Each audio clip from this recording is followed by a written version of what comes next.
What makes Lands of the Mesozoic different to other tableau building games?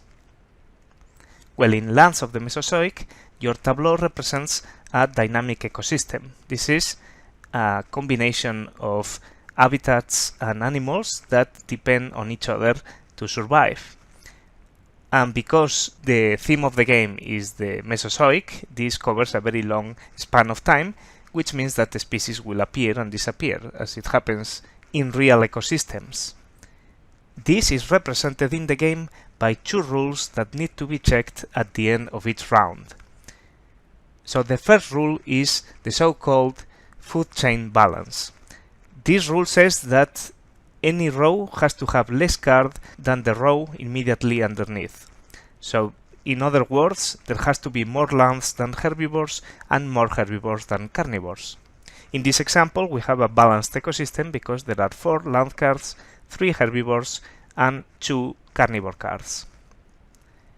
But it is possible, for example, that during your turn, you will make the cold desert go extinct because its ability, when activated, will make that card go extinct in order to draw 1 land card, 1 herbivore, and 1 carnivore card. So let's do that. Okay, so now if I don't play any other card during this round, then at the end of the round I will see that I have 3 lands, 3 herbivores, and 2 carnivores. Because the food chain balance rule says that I need to have more land cards in play than herbivores, then I will have to make one of my herbivore cards go extinct to re-establish balance. I can choose which one will go extinct. In this case, I will choose, for example, Lesemsaurus, because its ability is not particularly interesting. So we could just make that card go extinct. Now, because I only have 2 herbivores left, the problem is the carnivore cards are 2 too. So that means that I will have to get rid of one of my carnivores too, because there needs to be more herbivores than carnivore cards. So by making the cold desert go extinct, I have created this sort of chain reaction. So in this case, looking at my carnivore cards, the ability of Saurosuchus is only useful when played, so it's not doing much for me either, so I'll get rid of it. So now I have re-established the balance.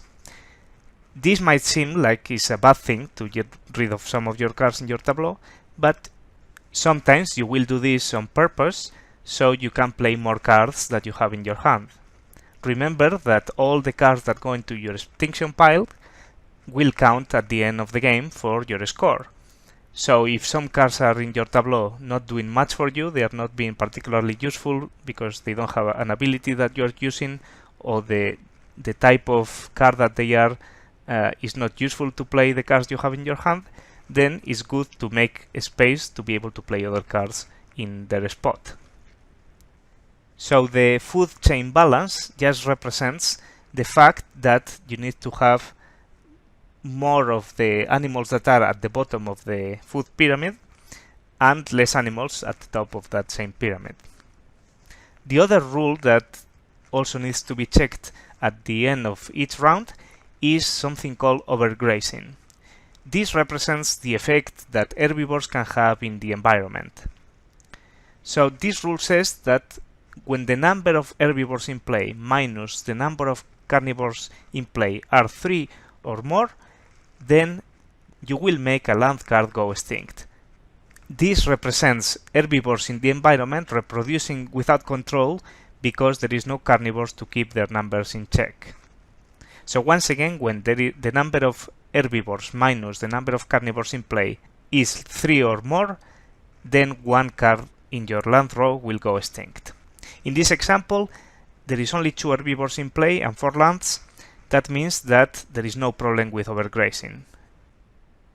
However, imagine if I play another herbivore card, such as Lesemsaurus, during the round, then I need to have 1 carnivore in order to avoid overgrazing. Otherwise, if I don't have any carnivores, at the end of the round, because I have 3 herbivores with no carnivores, this is the number of herbivores minus carnivores is 3, then I will have to make one of my land cards go extinct. In this case, I will choose the river, but I could choose any other. Now I have created a food chain imbalance because there are 3 lands and 3 herbivores. As a result, I will have to make one of my herbivores go extinct. For example, Plagiosaurus. And then now I have resolved both overgrazing and food chain imbalance. So you have to be careful and usually try to have 1 carnivore in place so you can play 3 herbivores. Or if you want to have 4 herbivores in periods 2 or 3, then you will need 2 carnivores in play in order to avoid overgrazing. If I had 5 land cards in play instead of just 4, then I would have lost a land card, but that will be it. Further overgrazing wouldn't happen until the next round. Now, being on top of the food chain balance and overgrazing rules is up to you. You can control it and use it to your advantage. But at the end of periods 1 and 2, which have 7 and 6 rounds respectively, there is going to be a major extinction event. And you will know that because in the center of the table, where the main decks and their corresponding discard piles are, you will see that at the top of the period deck, there is a major extinction event card that has a volcano symbol in it. This will trigger a 3-step process where the first step is if you have any card in your ecosystem that has an end of a period effect, then this is the moment to activate it. So some cards may give you victory point tokens of different values at the end of the period. Other cards might get you draw a card from a specific deck, but if you don't have any, then you can skip that step. Then you will go into the second step, which is flipping the major extinction event card. So let's see an example of a major extinction event card and we'll discuss how it works. So in this case we have Rifting. Rifting will make every player discard down to 6 cards in hand. Usually you don't have a card limit, so you can have as many cards as you want. But at the end of a period, usually you will have to discard down to a specific number, like in this case. In addition, Rifting will also make all your forest and dryland cards in play be exhausted. This means that they will start the following period exhausted instead of you being able to use them straight away. So let's look at how this will apply to an ecosystem in a player's mat. So imagine that at the end of the second period we have all these cards in play. And then we have to apply the Rifting. So first, if you have more than 6 cards in hand, then you will have to discard down to that number. If you have 6 or less, then you don't need to discard any card. Afterwards, all the forest and dryland cards in your land row will have to be exhausted, like so. Now we are done with the major extinction event card. But there is one more step to major extinction events. This is to make land cards go extinct until you have only 3 left. So I will have to choose only 3 to keep and put 2 of them into my extinction pile. This will trigger a food chain imbalance, which means that I will be left with only 1 carnivore card, 2 herbivore cards, and 3 land cards. And this is always at the end of each period.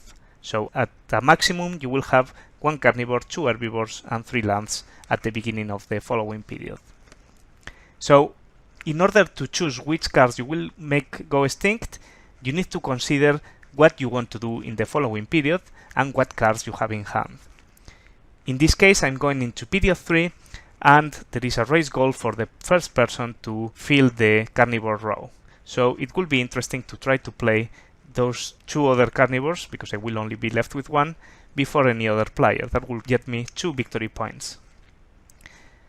So also in my hand I'm holding Sarophaganax, which has a very nice ability which at the end of a period gives you 1 point per carnivore card in your carnivore row. That means that if I'm able to fill all 3 cards and keep them in play, at the end of the game I will get 3 victory points for that. So for that I will need a medium herbivore and a large herbivore. But I will also need to play another carnivore card. So I probably will keep Spinosaurus and get rid of the Dilophosaurus because the ability is less interesting, although there is an advantage of having cards that give you victory point tokens for paying cards or icons in period 3, because some of the cards in the period deck will benefit those type of cards, but the ability of Spinosaurus is just too good to let it go. So I will also need to play a small carnivore card that I don't have right now. So all those things considered, I need to also look at what other cards I have in hand. I also happen to have Corythosaurus, which only costs 1 card, so it will be easy to put into play and requires a forest and a grassland symbols. Okay, so I start to get an idea of what I'm gonna keep and what I'm gonna put into the extinction pile. Because I will need a forest and a prairie symbols for playing Corythosaurus, then I will keep those 2. And of the rest, the Mars is an easy one to get rid of because it doesn't have any ability, so that will be an easy one. And also I have another wetland one if I need one. This is the Springs. But also the semi-arid desert doesn't help me at this point in time because I don't need a dryland card for anything. Although it's a pity because it does give me herbivore cards every time I activate it. But also it's exhausted because of the major extinction event card, so I will make that one go extinct. It doesn't matter that it's exhausted, you can choose it to go extinct into the extinction pile. So I will be left with those 3 cards to start period 3, and of the herbivores I have some good cards in there. So it's gonna be difficult to choose which ones I will let go. Tanistropheus and Pachycephalosaurus actually work very well together, but I don't foresee using that ability very often in period 3 because I will be focusing on trying to play the carnivore cards.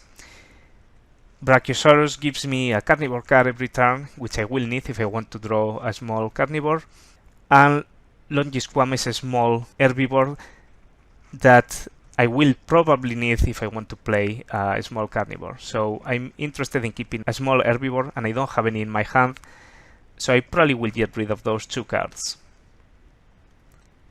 But you could perfectly actually keep those 2 and get rid of the other 2, it's just because of what I'm trying to do here. And as I said before, Dilophosaurus, the ability is less interesting than Spinosaurus, so I will get rid of that one. And now I'm ready to start the 3rd period, and I have a plan in mind of what I want to do, and I will use the cards I have in hand to try to maximize those objectives that I have set myself to achieve. This is filling the carnivore row before anybody else, and so on. So this is the type of thing that you will be thinking about as you approach the end of a period. So although it is a bit painful to lose some of your good cards, it just keeps you going. You always feel like you need to keep playing cards, you need more land cards, you need more herbivore cards, and so on to keep getting higher score at the end of the game. 2 more examples of major extinction event cards are climate change, which makes every player discard down to 5 cards in hand. This is not too bad because it won't exhaust any of the land cards in play, so you have to discard down to 5 instead of 6, but the upside to that is that you don't exhaust anything. Another example of a major extinction event card is a prolonged drought, where every player will discard 1 card in hand. So that means that if you have 8 cards, you get to keep 7, which is not too bad. But if you only have 2, then you'll have to discard 1, which is painful considering that most other cards don't make you discard down to less than 5 or 6. Prolonged drought also will exhaust all the herbivore cards in play, so you won't be able to play a carnivore card straight away in the first round of the following period, and so on. So because there are 9 different major extinction event cards, you don't know exactly what's gonna happen. And that's it. This is the last video that I will make for this campaign. I very much appreciate everybody that has backed the game. Thank you for your support. I hope you enjoy the game when you get to play it.